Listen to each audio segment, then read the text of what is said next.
사랑하는 성도 여러분, 평안하시죠? 오늘도 새날을 허락해 주셨습니다. 오늘 주신 말씀을 갖고 승리하시는 여러분이 되시기를 간절히 바랍니다. 오늘 주신 하나님의 말씀은 마가복음 6장 30절부터 44절 말씀입니다. 제가 봉독해 드리도록 하겠습니다. 사도들이 예수께 모여 자기들이 행한 것과 가르친 것을 낱낱이 고하니 이르시되 너희는 따로 한적한 곳에 가서 잠깐 쉬어라 하시니 이는 오고 가는 사람이 많아 음식 먹을 겨를도 없음이라. 이에 배를 타고 따로 한적한 곳에 갈새 그들이 가는 것을 보고 많은 사람이 그들인 줄 안지라. 모든 고을로부터 도보로 그곳에 달려와 그들보다 먼저 갔더라.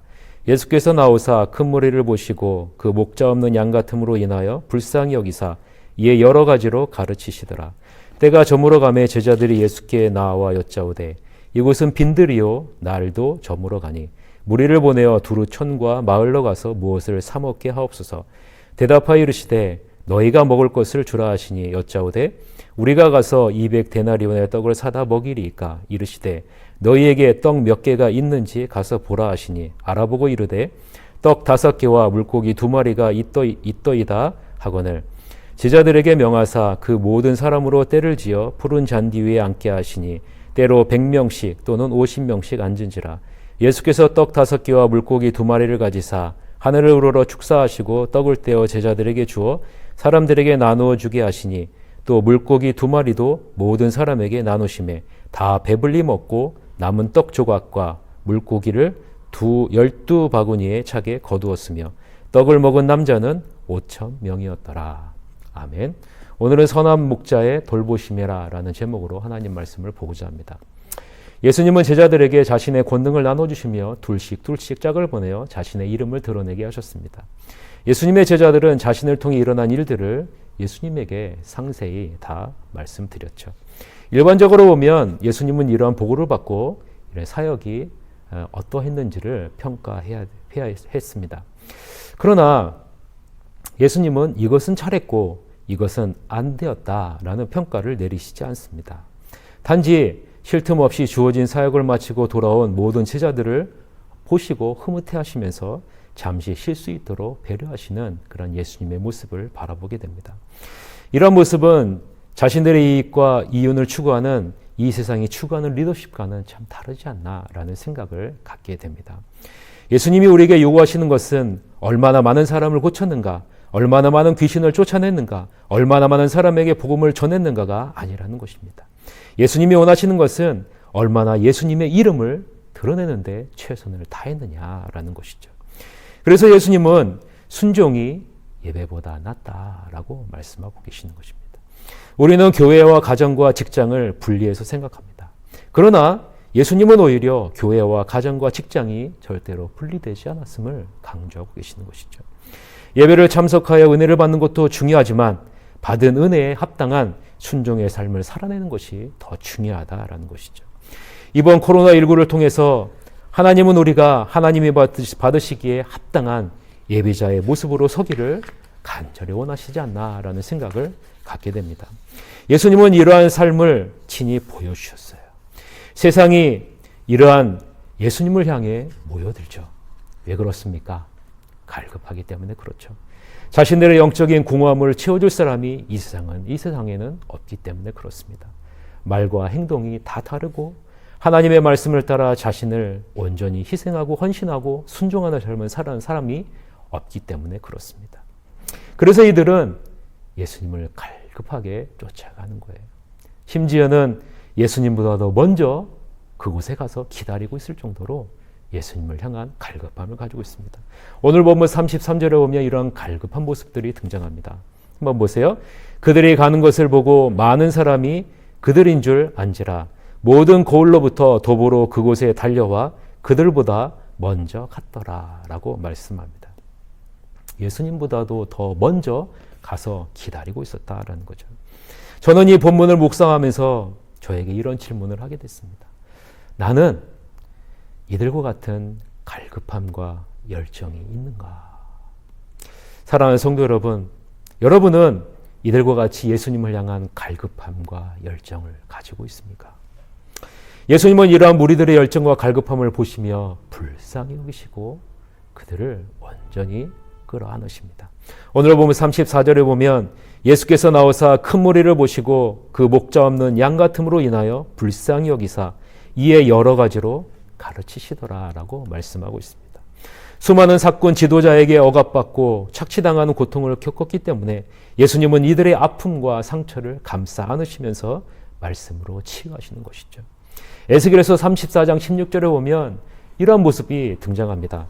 그 잃어버린 자를 내가 찾으며 쫓기는 자를 내가 돌아오게 하며 상한 자를 내가 싸매주며 병든 자를 내가 강하게 하려니와 살진 자와 강한 자는 내가 없애고 정의대로 그것들을 먹이리라 라고 말씀합니다.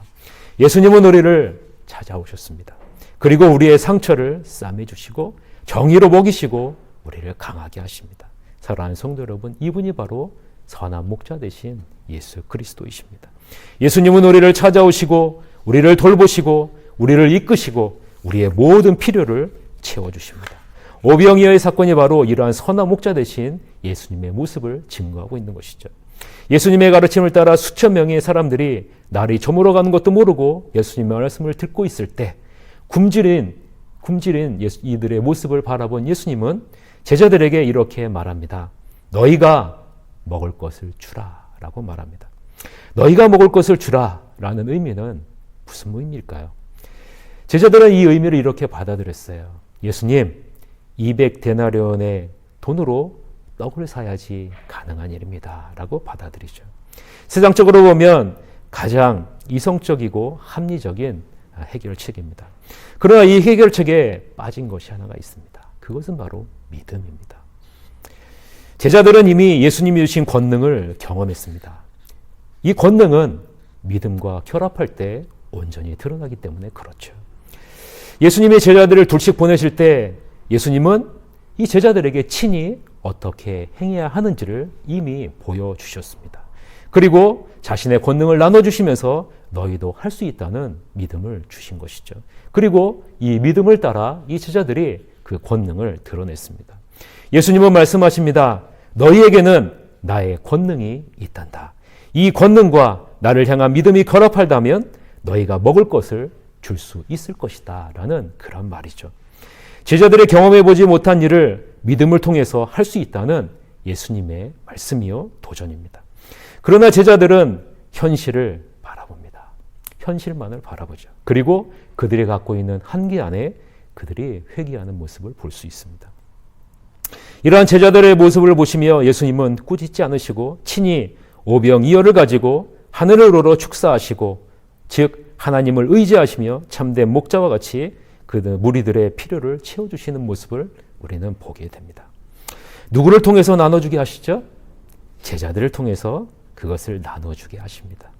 예수님이 너희가 먹을 것을 주라 말씀하신 대로 제자들을 통해서 그들의 필요를 채워주시는 것을 보게 됩니다. 사랑하는 성도 여러분, 예수님은 우리를 통해서 일하십니다. 우리를 통해 교회를 세우시고 우리를 통해 필요를 공급하시고 만족하게 하십니다.